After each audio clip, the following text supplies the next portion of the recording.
Welcome to another episode of M.S.M Reviews, and today we'll be reviewing Game of Thrones Season 1, Episode 8.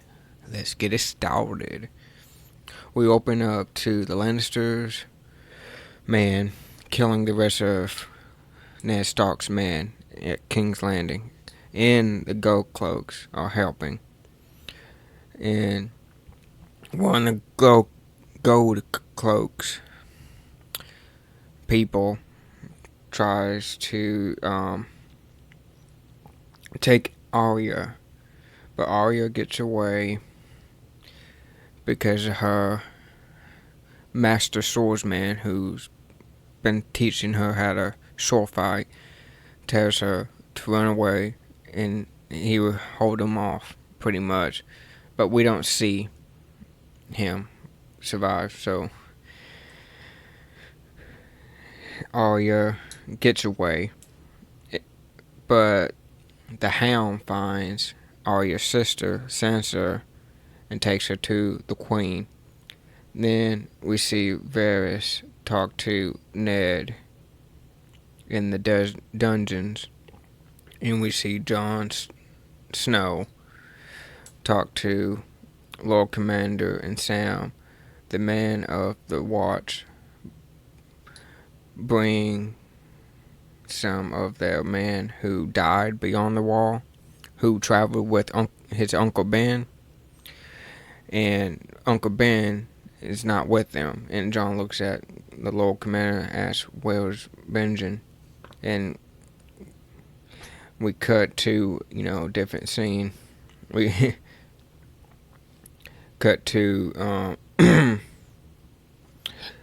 John talking to Lord Commander, and the Lord Commander tells him about his family rising against the Lannisters because they took Ned prisoner, and the whole North is rising against.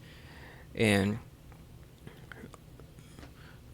his Lord Commander's telling him, "You already sworn your duty to the Night's Watch, and this is your family now." And John is frustrated at this because he can't do nothing, but he's just, yes, Lord Commander, he's frustrated because it's his family.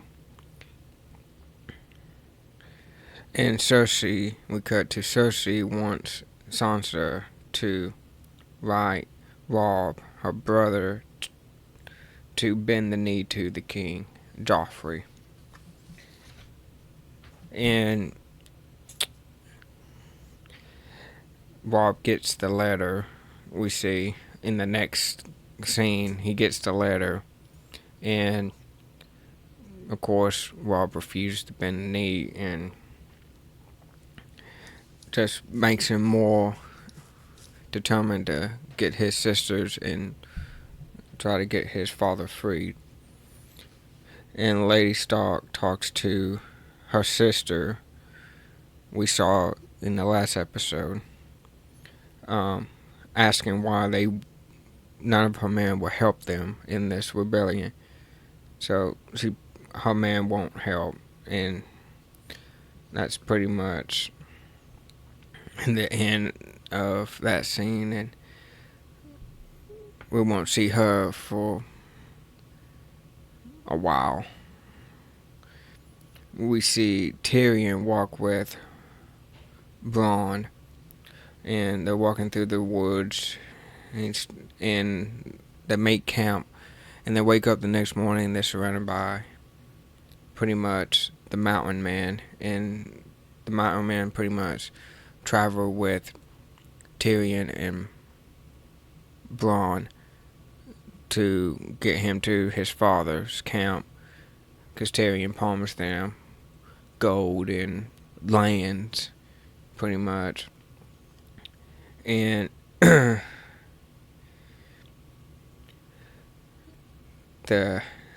label this guy the asshole, the one who gives Jon Snow shit all the time, pretty much gets in his face saying, "You're a traitorous bastard," and trying to pretty much egg on Jon Snow, and Jon almost stabs the motherfucker until his buddies comes in and stop him from doing it. And I mean, this scene. I mean, when y'all see this scene,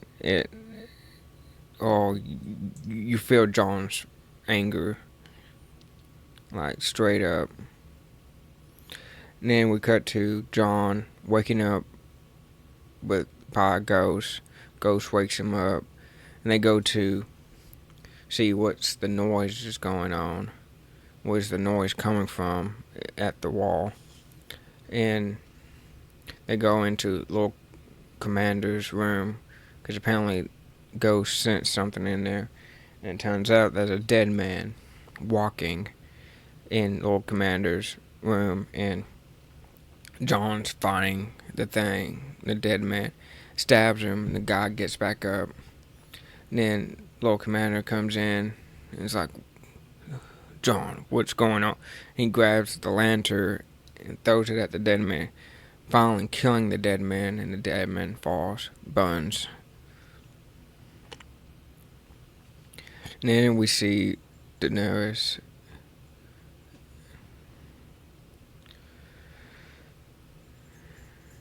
and the Dothraki pretty much at a village, and she sees them pretty much rape and pillage these villagers, and she wants them to stop. And she commands them to stop, and then they go and talk to Khal Drogo, and Khal Drogo said, yeah, listen to her. And one of Khal Drogo's men said, you not Khal Drogo, you listen to this woman. And Khal Drogo gets up and is like, okay, you want to talk shit? And pretty much this guy cuts him on the chest, and Khal Drogo just pretty much rips the dude's throat out. And Khal Drogo has a scratch. Pretty much has a scratch, and one of the ladies Daenerys saves, who is a healer, she claims to be, says, I'll clean the wound because it will get infected. So she gets Khal Drogo to agree, okay, yeah, you can put medicine on me. And we see some man join Robb, and Robb tells Bran he will be Lord of Winterfell when he leaves. And Jon and Sam are being around all their buddies, pretty much setting the dead man on fire, and Sam's telling them the story about when the White Walkers came. Then we cut to Lady Stark makes it to Robb from leaving her sisters, and pretty much we see her make it to Robb in time, and she ends up traveling with Robb. And then we see Tyrion make it to Tywin, and Tyrion pretty much introduced Bronn and the Mountain Men, the Hill people, and Tyrion is being, and this is when Tyrion is being forced to fight when they are under siege, pretty much. They said the Hill people will fight for you if the Lord of Men fights. So Tyrion's like, oh shit. So he pretty much is being forced to fight. And I mean, when you see this scene, you'll laugh your ass off. It's it's really funny as hell. Then we see Saul Burstyn is summoned by the Queen, and they pretty much pardoned him, saying he can live out his days with some lands because you did good service, so you can live out your days. And he pretty much leaves with just anger, like this is bullshit. Because they say you're a reliever of your duty, Jamie will take your place as a king's guard. And he throws down his shield, his sword, and he's like, screw this. His armor, pretty much, and leaves. Then Sansa Stark asks the King Joffrey for mercy for Ned. And Joffrey pretty much tells her he needs to hear him confess his crimes. And then we end the episode with that. With King Joffrey standing and saying he needs to confess his crimes. And we're in the episode there. Oh, wow.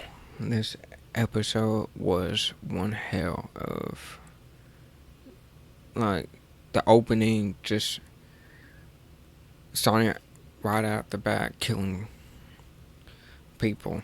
Because the last episode, we ended with people dying, and we begin this episode taking where we left off. And this episode, oh man, just made way for what's to come next. Like, the next episode really pulls on your heartstrings. So if you like what you heard, please leave a like, share, and subscribe. And I'll catch y'all on the flip side.